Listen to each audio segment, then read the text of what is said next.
Troisième secret que j'aimerais vous donner, qui fait en sorte que les gens ne persévèrent plus, les gens ne restent plus longtemps, c'est de ne pas se connaître. Si tu te connais, tu peux savoir des choses dont tu es à mesure de faire et ce que tu n'es pas à mesure de faire, parce qu'un être humain, comme moi aussi je l'ai dit, tu ne peux pas tout savoir.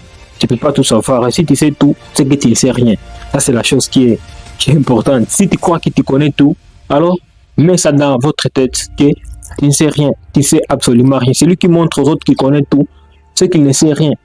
Comme moi, je peux venir vous enseigner, alors vous allez commencer à me montrer que vous connaissez tout, pendant que vous ne savez rien.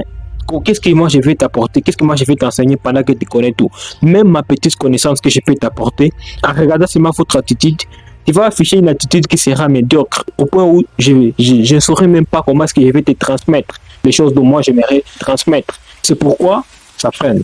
Ça, ce sont des choses qui arrivent à détruire la jeunesse d'aujourd'hui. Si vous arrivez à combattre contre ces trois choses, vous arriverez à rester peut-être longtemps sur cette terre et vous pouvez progresser et persévérer partout où vous irez. C'est la seule chose que je vous conseille de faire. En suivant ces trois choses, vous allez vivre une vie qui est meilleure et votre vie ne pourra jamais dépendre de qui que ce soit. Si tu te connaissais, tu ne pourras jamais te comparer à qui que ce soit. Comme le dit notre philosophe Socrate, connais-toi toi-même et tu connaîtras l'univers et tu connaîtras ton Dieu. C'est simple. Si tu connais le travail que tu peux faire, tu connais la capacité que tu possèdes. Même si tu t'engages, tu sais ce que toi tu vas porter comme valeur dans ton travail ou dans le travail qui a été donné. Le fait de se connaître, c'est le fait de réussir ou de gagner à 50%. Ce qu'on a envie de gagner, c'est de réussir à moitié. Le fait seulement de se connaître. Est-ce que toi tu te connais? C'est la question que tu dois te poser. Tu te compares à personne ou tu vis une vie qui t'inspire.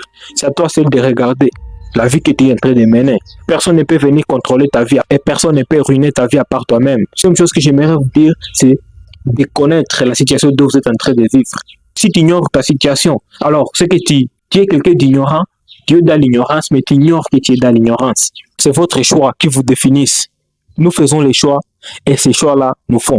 Choisissez bien votre vie qui vous inspire. Et la deuxième des choses que je vous ai dit, c'est de ne pas dire ces projets aux gens, c'est de garder ses propres projets comme secret. Et la troisième chose que je vous ai dit, c'est de se connaître soi-même pour ne pas vivre une vie que tu ne mérites pas, pour ne pas en fait se créer des choses qui pourront te frustrer en regardant les résultats. Merci.